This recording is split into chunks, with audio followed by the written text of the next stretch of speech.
Sebelumnya, perkenalkan, nama saya Lisa Arifia Saputri, mahasiswa Komunikasi dan Penyiaran Islam di IAIN Salatiga. Mungkin di video sebelumnya sudah dibahas mengenai etika, kode etik kehumasan.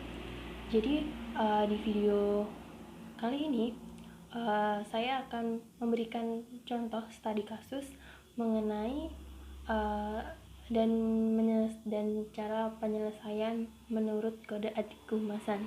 Nah, di sini saya mengambil contoh kasus kejadian antara Coca-Cola dengan Pepsi pada tahun 1975, di mana saat itu tuh persaingan antara Coca-Cola dengan Pepsi itu sangat ketat, sangat melegenda pada saat itu. Persaingan antara kedua perusahaan tersebut itu benar-benar memanas di saat Pepsi itu menggelar Pepsi Challenge, di mana sejumlah masyarakat itu mengikuti blind test atau tes dengan mata tertutup, dan pada saat itu para peserta itu disuguhkan oleh dua minuman cola dari merek Coca-Cola dengan merek Pepsi sendiri. Ternyata faktanya itu cukup membuat kaget, dan para peserta yang mengikuti blind test itu lebih memilih Pepsi dibanding Coca-Cola, dan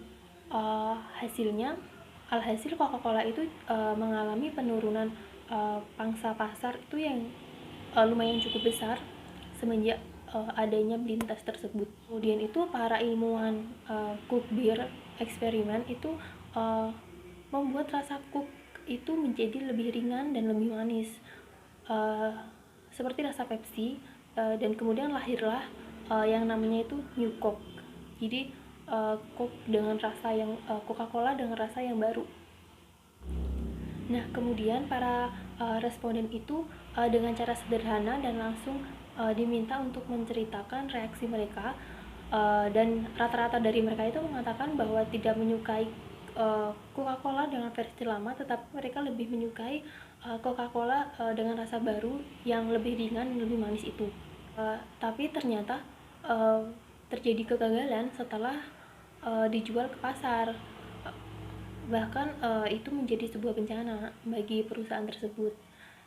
Kemudian para penggemar Coca-Cola sendiri itu malah serentak bangkit dan menyatakan kemarahan mereka terhadap Coca-Cola dengan versi yang baru ini, dan Coca-Cola terguncang pada situasi krisis. Kemudian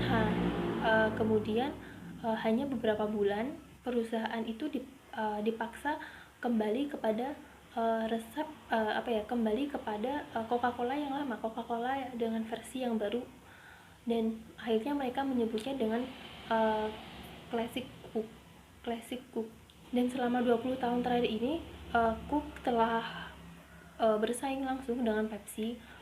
Coca-Cola tetap dengan produk yang menurut uji rasa itu kalah dengan Pepsi, tetapi Coca-Cola masih menjadi minuman ringan nomor 1 di dunia. Dengan demikian, cerita tentang Coca-Cola atau Coke ini menunjukkan contoh yang bagus sekali, betapa sulitnya itu mencari tahu bagaimana sesungguhnya jalan pikiran orang banyak gitu kan. Dan dari studi kasus yang saya ceritakan tadi, saya akan menganalisis proses manajemen public relation. Nah, jadi yang pertama itu adalah mendefinisikan masalah.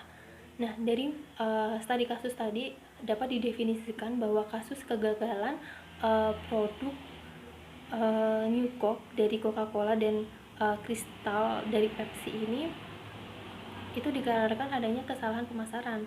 Nah, mereka itu hanya melihat perbandingan dari sebuah televisi yang diadakan oleh Pepsi dengan acara Pepsi Challenge tadi, dan mereka tidak melihat pada konsumen seluruhnya gitu.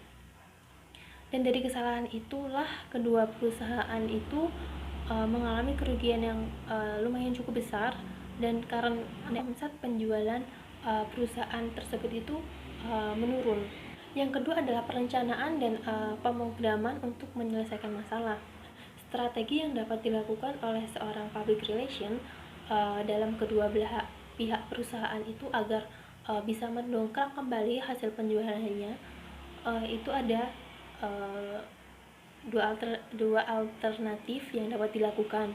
Yang pertama itu untuk perusahaan Coca-Cola itu dapat meyakinkan konsumennya itu bahwa Coca-Cola sendiri bukanlah perusahaan yang meniru produk saingannya, dan Coca-Cola itu masih memproduksi Coca-Cola versi lama dan tetap memproduksi Coca-Cola dengan versi baru yang lebih ringan dan lebih manis. Dan Coca-Cola juga bisa meyakinkan konsumen bahwa Coke ini yang dimiliki oleh Coca-Cola itu memang produk yang terbaik dari Coca-Cola, seperti itu. Oke, yang kedua itu untuk perusahaan Pepsi. Untuk perusahaan Pepsi, mungkin mereka dapat riset terlebih dahulu sebelum mengeluarkan produk dan lebih memperhatikan selera pasar agar dapat mengeluarkan produk yang sesuai dengan selera konsumen.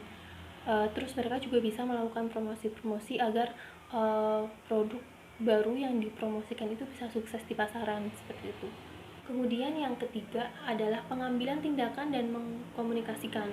Nah, dari perusahaan Coca-Cola sendiri itu dapat melakukan tindakan yang dapat menarik konsumen lamanya supaya beralih ke Coca-Cola kembali dengan memproduksi Coca-Cola yang versi lama, tapi juga tetap memproduksi juga Coca-Cola dengan rasa yang baru itu tadi. Nah, hal ini itu dilakukan itu agar para konsumen Coca-Cola dengan Coca-Cola versi baru itu dapat menikmati kedua produk yang dihasilkan dari perusahaan Coca-Cola sendiri. Dan kemudian dari perusahaan Pepsi itu dapat melakukan tindakan dengan mengeluarkan produk baru dengan tambahan rasa yang baru yang sesuai dengan selera para konsumen juga. Dan tapi produk Pepsi yang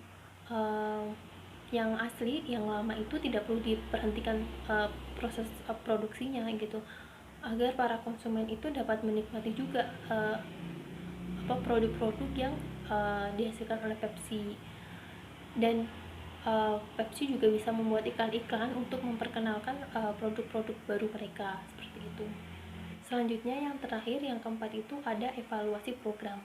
Nah, dari tindakan yang dilakukan oleh kedua belah pihak perusahaan tersebut dan dapat dilihat perbandingan yang dilakukan oleh kedua perusahaan tersebut. Dari tindakan yang dilakukan oleh kedua belah perusahaan tersebut dan dapat dilihat perbandingan yang dilakukan oleh kedua perusahaan tersebut, omset penjualan kedua perusahaan tersebut kembali meningkat bila dibandingkan dengan omset penjualan sebelumnya, karena strategi dan tindakan yang diambil oleh kedua perusahaan tersebut itu sangat tepat dan sesuai dengan keadaan pada saat itu. Nah, mungkin itu yang dapat saya sampaikan. Terima kasih sudah menonton video ini. Wassalamualaikum warahmatullahi wabarakatuh. Bye.